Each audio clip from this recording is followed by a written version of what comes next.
This was a moment. This was huge, even by Henry VIII standards. That is so dramatic. I mean, you can't. She's bathed in a red glow, and she's holding her bleeding head on her lap. Of all his wives, Anne was the one Henry wanted to be forgotten. He had all trace of her removed, her emblems, her initials. He would hate the fact that she has the greatest following today. Tracy, first of all, welcome to After Dark. We're absolutely delighted to have you. Thank you. Now, we know that part of your job is as a curator at historic royal palaces, as well as being an author of fantastic books. In that capacity, spending time in those historic buildings, some of which were familiar to Anne, have you ever seen a Tudor ghost? Not seen.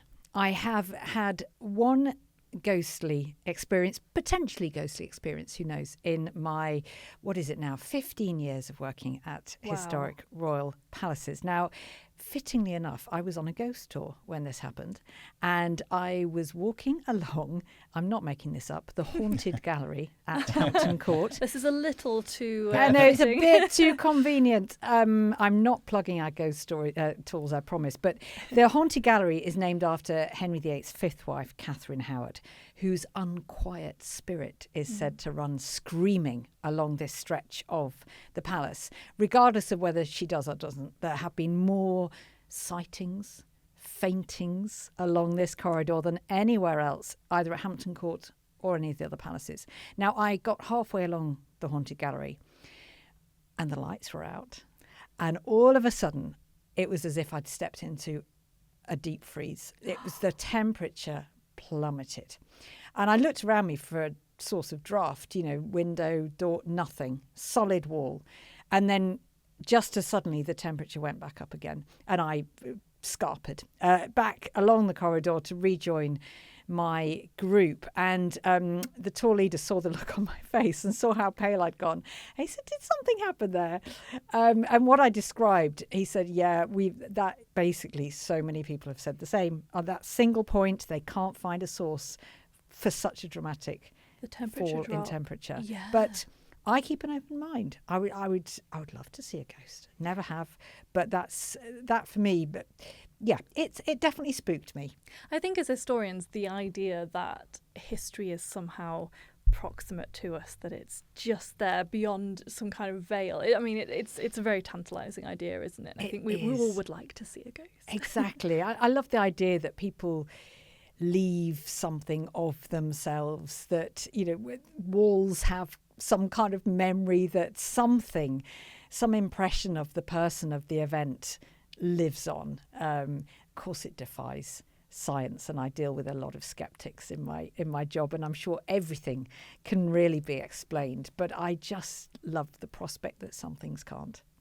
One of the things that makes us most jealous about your job, Tracy, is that you get to spend an awful lot of time in some incredibly world-famous historic sites. So, if you don't mind, let's take listeners back to the 19th of May, 1536.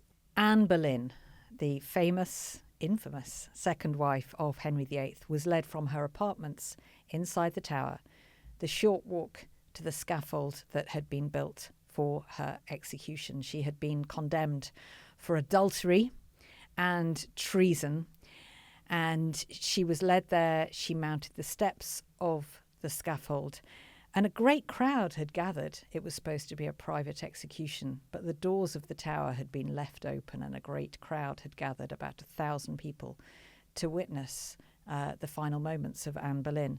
And she delivered a speech praising Henry VIII, her husband, who had sent her to her death. And then she knelt and started to pray. And the swordsman whom Henry had thoughtfully sent for from Calais to dispatch his second wife swung the sword once above his head to gain purchase, and then decapitated Anne with a single stroke. And her body was bundled into an old arrow chest. They apparently hadn't thought to get a coffin. I think probably nobody expected Henry to go through with this. And she was buried without ceremony 3 hours later in the chapel of St. Peter ad Vincula, which is the Tower Chapel. And there she lies to this day.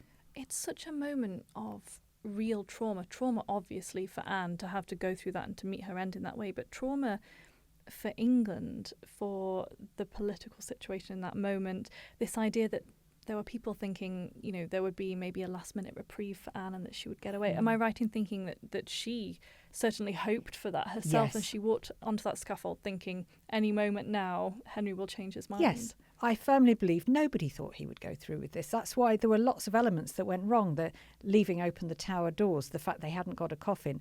And you're quite right, Maddy, in that as Anne was walking to the scaffold, she was seen to keep looking over her shoulder as if, to, you know, where's this messenger with my pardon from the king? And I think it's likely that the day before her execution, so we know that Henry had sent Archbishop Cranmer to persuade Anne to agree to an annulment. Why would she? I think Henry offered her life. So, you know, if you agree to this, I will spare you. We don't know for sure, but I certainly think Anne was expecting that this was just some terrible lesson she was being taught and she would be reprieved. It says so much about her as a person as well, doesn't it? That she was so strong and determined that she held out till the end, even if she thought there was hope that she would get away. That's a really interesting point as well, though, that Maddy, that you brought up about this kind of trauma for England and potentially trauma that still endures for some people, I think, particularly people who feel some kind of connection with Anne Boleyn and Anne Boleyn's history. It also talks a little bit about like testing the boundaries of kingship and queenship in turn. And there's a flux involved there, I guess, that's trying at the time. If you're a contemporary on the ground in the 1530s, there is so much push and pull happening at the Tudor court that I wonder if it's causing disruption as to where this might land. Tracy, what do you think? Was there doubt and confusion about what he was doing? Absolutely. No Queen of England had ever been executed. This was a moment. This was huge, even by Henry VIII standards. People had got used to him causing a bit of turmoil by now. And we know Anne was tried at the Tower in the Great Hall. It no longer exists. Neither do her private apartments where she was kept. But during her trial, so she entered the courtroom to hostility, a wave of hostility. Everyone there saw her as this Scarlet Woman, usurper. They wanted her to die. But she changed the mood of that courtroom with her defence, and she was so eloquent, so articulate. I think everyone there in that courtroom realised this had been a grave miscarriage of justice. She'd been wrongfully accused. So this could have gone either way. Her execution, you know, this could have prompted something quite dangerous, I think, for Henry. And there's a danger of hindsight. We know, you know, he gets away with it. He's betrothed to the next wife the following day. But I think it could easily have gone very wrong for Henry. Yeah. It says something about who she was as a person and that she was so dignified, or at least Yes. I'm sure that she was in reality completely terrified and panicking inside, but that she was able to present herself in this way and to give herself a voice and a platform when women in this era, I mean, of course she's the King of England, the Queen of England even, of course she's the Queen of England, so she has a platform in a way that other women don't, but she is living and meets her death in an era when women don't have that much power and that much control over their own lives and their own voices. And I wonder if that's part of the reason why we have this cultural idea of her ghost. And we're going to talk about some of the locations that she supposedly appears in. But I think there's something there about her enduring beyond her death, and that she's so powerful that we still feel these traces of her today. Yes. And of course, that's something that really comes in, I mean, possibly, you know, in the days after her death, that people are so interested in that moment and that trauma. But certainly by the 19th century, there's a real interest in, I suppose you could call it sort of Tudor horror, really, in the guts and gore of the period, and in these political and emotional machinations that are going on around Henry and his wives. But I wonder, Tracy, if you can sort of maybe speculate a little bit about why in the 19th century, and really until today, why are we so obsessed with Tudor history? And I'm sure as an author who's written so extensively about the Tudor period, you know, you can really attest to this, that there is a really enduring interest in this period and in Anne in particular. Why is that, do you There think? is. It's interesting that this really gets going during the Victorian period. Although I would argue that the sort of Anne Boleyn the cult of Anne Boleyn starts in the reign of her daughter Elizabeth, who really focuses so much on rehabilitating her mother, putting her back to the place she deserves in history as this quite extraordinary woman, visionary queen. But the Victorians, they really latched onto this, and that Anne just caught their imagination. I think some of that might have to do with a particular author, historian from the Victorian period, Agnes Strickland, who wrote her multi-volume Lives of the Queens of England, and she spent a lot of time on Anne Boleyn and the other Tudor queens as well, and it was a hugely popular work. And actually we see most of the ghost stories associated not just with Anne, but the other 6 queens, in fact the other palace ghosts generally. We can't trace them much further back than the Victorian period. This is when it really gets going. They have this love of the sort of the dark world beyond what may be seen. But Anne Boleyn, it's interesting that she caught the imagination of the Victorians, because I think why we love her today is she's so relatable. She seems so modern. She came from a world dominated by men, where women were literally seen as inferior in every single respect. But Anne does not fit that mould. She has ideas. She's outspoken. She's feisty. And she doesn't conform. And ultimately, that's a big part of why she falls, quite apart from not giving Henry the son. But the Victorians loved that too, and I guess that was an age they had a woman on the throne. So even though we see the Victorians as very conventional and kind of buttoned up, I guess it chimed with them. And it comes back to what you were saying, Anthony, about Anne Boleyn's story being so connected with kingship and with queenship especially. And it's no surprise, therefore, that the Victorians would find that resonant, I suppose.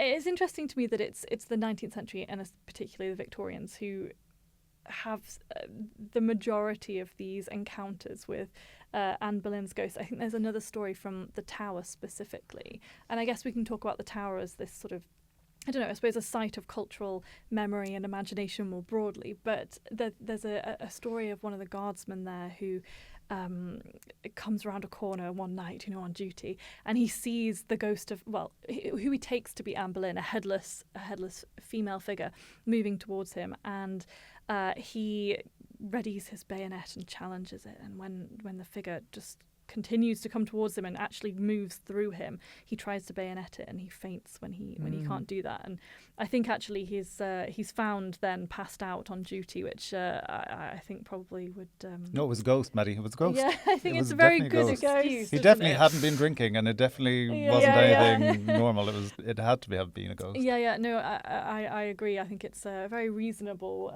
excuse for being asleep on duty. But there's something there about people maybe wanting to see these things, expecting to see them. And I suppose at the Tower in particular, because it's a site that is almost quite literally soaked in the blood of so many really formative figures of British history. It's so atmospheric. I've spent a lot of time at the Tower after dark, and whether or not you believe in ghosts, it has a fairly unique atmosphere, and you can almost sort of breathe in the history, and just for me it's a huge privilege just walking the footsteps of Anne Boleyn, of the other people who were so strongly associated with the Tower. And just going back to the Victorians, they had a fascination with the Tower of London in particular. This is when it really enters its heyday as a tourist attraction. And I love the fact the Victorians did love the Tower, but for them it wasn't quite medieval enough. So they sort of re-medievalised the Tower, pulling down 13th century walls and rebuilding them as they thought they should be. Wow. And so actually a lot of the Tower that we see today was the construct of the Victorians. That's so do you know, I didn't know that. It's so interesting that it gets a sort of theme park treatment almost. Yes. Yeah, really interesting. And if you go to the Tower today, and I don't know if I should admit this, and you see the memorial to Anne Anne Boleyn and the other people executed inside the tower, because there aren't many of those. There's only, I think, about 11 people. The rest were on Tower Hill, the site of the tube station. That memorial for Anne Boleyn is in the wrong place. She wasn't executed on Tower Green. She was executed right outside where you go and see the Crown Jewels, in between the Jewel House and the White Tower. And you won't see any memorial, any trace, but that actually was the spot. Gosh. So, listeners, yes, next time you're at the Tower, go to that. Just beneath the clock where you go in to see the Crown Jewels, that was the site. And of the queue execution. for a photograph there will be shorter. Yes, exactly, exactly. Wow. And so was that a Victorian choice to? It was place that partly. there? We can't completely blame the Victorians, because that's actually quite it's a modern glass memorial Sure. that was placed there. And the confusion came because Henry VIII, this is the thing that chills me more than any ghost story. In the National Archives, which is such a treasure trove, there's a warrant sent by Henry to Sir William Kingston, the Constable of the Tower, with detailed instructions for Anne's execution. Anybody who says, it wasn't really Henry pulling the strings, it so was. He was very particular about the details, and he stipulated that it must be on the green in the Tower of London. Well, today the green is just part of it, but it would have extended much further and around to in front of the Crown Jewel House. And that's why the confusion is they just focused on the bit of green that still exists today. Right, wow, gosh.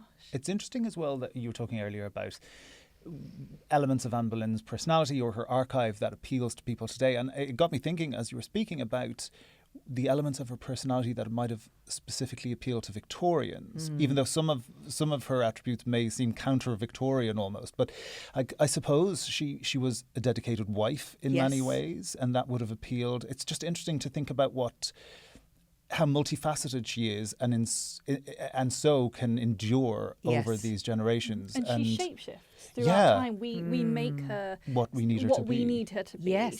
She is a mirror to our own society, I think. Yes, she is. Yeah. She is. So I think you're absolutely right in that she would have been sort of celebrated as a wife, and that final speech of hers, full of praise for the man who's putting her to death. By the way, I think that's all for Elizabeth. Anne wants Henry to look kindly on those she leaves behind. And you see this with scaffold speeches. People don't tend to criticise the monarch. But the Victorians, I think, as well, admired Anne as a mother. I think they admired her piety because she was described in Elizabeth's reign as the root of the Reformation. And would Henry have even gone down the path of reform had it not been for Anne Boleyn? And of course, the Victorian period was a very God-fearing period as well. So you're right. She does shapeshift. We pick certain elements, and today it's more the feistiness and the kind of girl power, if I can say that. I'm a devotee of the musical Six. Can I just say I've seen it 7 times. I've never seen it. You need to go immediately, and that gives you the ultimate modern Anne Boleyn, feisty, kind of almost Essex girl, the way it's portrayed. But she is so brilliant in that. Definitely not a Victorian Anne Boleyn, though, in the musical Six. I wonder what she will be next for people in the future. Yes. Interesting. She will shapeshift again. She will continue. And that's why we continue to be fascinated by her. I love it because of all his wives, Anne was the one Henry wanted to be forgotten. He had all trace of her removed, her emblems, her initials. He would hate the fact that she has the greatest following today. Tracy, can you just tell us, first of all, we've moved now from the Tower of London to Hever Castle, which is in Kent. I have never been to Hever, to my great shame. So can you just set the scene a little bit for us? What is this building like? Oh, Hever is one of my favourite places on earth. It is the most beautiful manor house, moated manor house. If you were to design sort of medieval moated manor house, it would be Hever. Very romantic, beautiful grounds. Now we know, like the Tower, it has been altered by the Astors, who took over Hever Castle many years after Anne Boleyn. But the heart of it is still there, and the rooms that Anne would have known. So it's an incredibly atmospheric place. And what I love about Hever is Anne Boleyn absolutely adored it. It was so formative in her history. She spent her childhood there. She wasn't actually born there, but it was certainly her childhood home, and it was also where her relationship with Henry unfolded.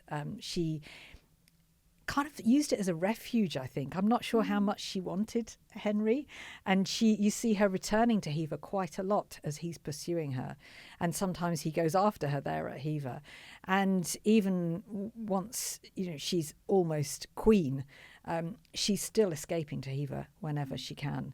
And so for me there's such a strong resonance there with Anne, and you certainly, if you believe in such things, kind of feel Anne's presence throughout Hever. It's the most beautiful place. I can tell you as well, you are allowed to stay there. They have they have rooms. I would highly recommend, and you get the whole place to yourself after dark.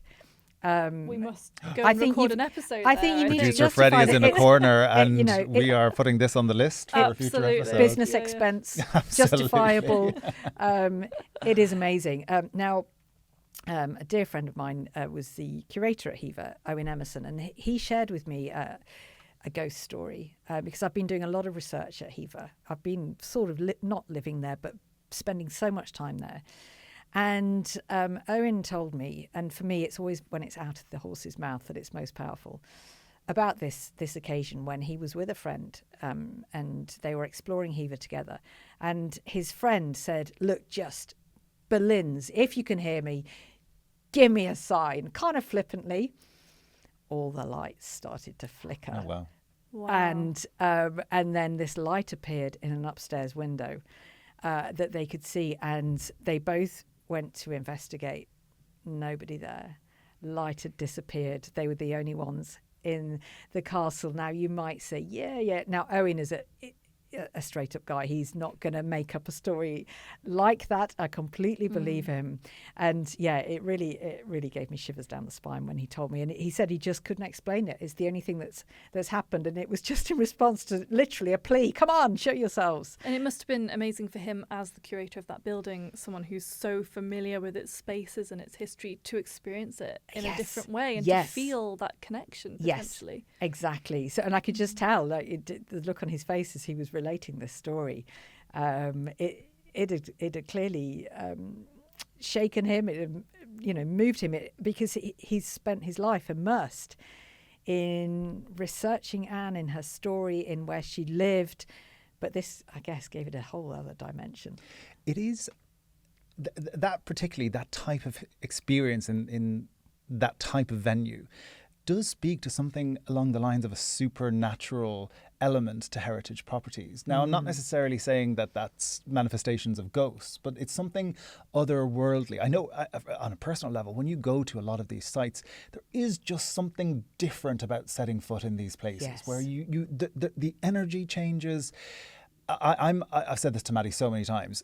I'm a big one for touching surfaces, even sometimes when you're not supposed to. Please don't do that. And don't blame me. Do that. But there's something about the actual contact that they also made contact with. So, you talked about walking in footsteps of Anne Boleyn earlier, Tracy. It's sometimes just being on that same path, putting your hand on a jamb of a door that they may have rested their hand on. There's something supernatural for me about that, just in the feeling of it and how, again, I've spoken about this before in the podcast, but how history becomes present tense in that way. And so maybe that's just a manifestation of that in some way. Absolutely. And you can't beat actually being in the spaces.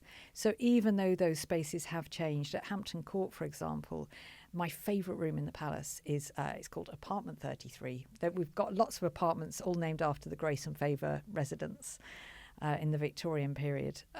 And Apartment 33 is the room where Jane Seymour, Anne's nemesis, gave birth to the future Edward VI, and where she died a few days later. And it's been so much altered. We've got kind of Georgian panelling. We've got flip charts. It's an HR training room today. It's not open to the public. But you still get that sense, and you're standing where history happened, if you like. And for me, that's irreplaceable as an experience. We as historians spend a lot of time in libraries and online researching, but there's something about being in the space. There really is. And there's something as well about it does alter your research, I think, and your perception of that time period or that person. If you're writing about them, going into that space, you can realise, the view from the window that they could see wasn't exactly what I thought it was, or they could see this landmark in London. You think about Anne in the Tower. What buildings could she see? Could she see her own gallows being constructed? And being in that space gives you some of those answers, and it allows you to, I guess, have a closeness to the people in the past. And whether or not that is supernatural or paranormal, for me, it doesn't really matter. I think it is that proximity that it gives you as a researcher and just as a member of the public to go into these spaces. I think there's no substitute for it. And on the subject of Anne Boleyn and spaces she would have known, if there's one myth I would like to bust during this podcast, please do. It's where she was kept, because until recent times, everybody went to the Queen's house, and I've heard people say it myself on tours. It's called the Queen's House after Anne Boleyn because this is where she was housed. It's that kind of timber-framed building, which is the constable's residence now, on Tower Green. It wasn't there. It was in the old royal palace, which now demolished. So on the kind of green next to the White Tower, where the ravens' cages are actually now. But it no longer exists. And actually the Queen's house was not named after Anne Boleyn. It was named, or still is named after, the reigning sovereign. So it's now the King's house. Right. So it changes with with each monarch if there's a change of gender of monarch. So there you go. I'm afraid what was called the Queen's house is now the King's house. Has nothing to do with where Anne Boleyn. And therefore, because I read a lot as well, she looked out of her windows to see the 5 men accused with her being executed. She could not possibly have had any view of Tower Hill, the execution site, from her apartments. Wow. I love busting a myth. We love that. We do love that. Okay, so we've had Anne in the Tower. We've had Anne at Hever. And now we're going to go to Blickling Hall in Norfolk. I actually haven't heard of Blickling Hall.